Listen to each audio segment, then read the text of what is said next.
Hi అండి. ఈ today recipe వచ్చేసి పానీపూరి చాట్ మసాలా. సో దానికోసం అయితే చింతపండు నానబెట్టుకొని పక్కన పెట్టుకున్నా. మిక్సీ జార్ తీసుకొని అందులో కొంచెం కొత్తిమీర, కరివేపాకు, పుదీనా, పచ్చిమిర్చి మిక్సీ పట్టుకొని చింతపండు రసంలో కలుపుకోవాలి.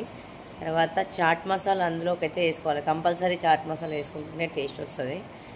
తర్వాత కుక్కర్లో బఠానీ, ఆలు వేసుకొని కొంచెం పసుపు వేసి 3 విజిల్స్ వచ్చే వరకు ఉంచాలి.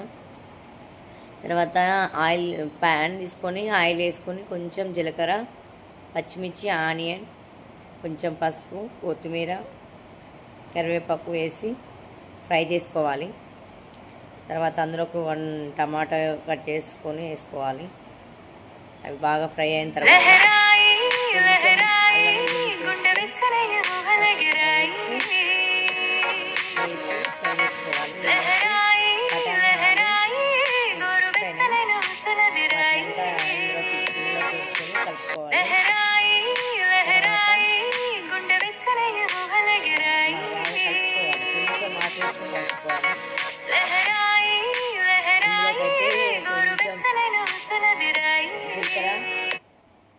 జీలకర్ర పౌడర్, ధనియా పౌడర్, గరం మసాలా, కొంచెం మెంతి పౌడర్,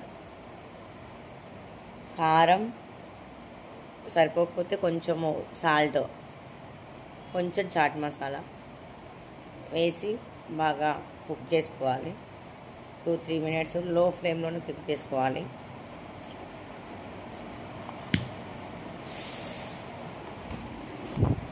తర్వాత కొంచెం కసూరి మేతి కూడా యాడ్ చేసుకుంటే మంచి ఫ్లేవర్ కోసం మంచి స్మెల్ వస్తుంది. కొంచెం కొత్తిమీర వేసుకొని ఇంకా దించుకోవడమే. Ready, panipuri ready. Please subscribe.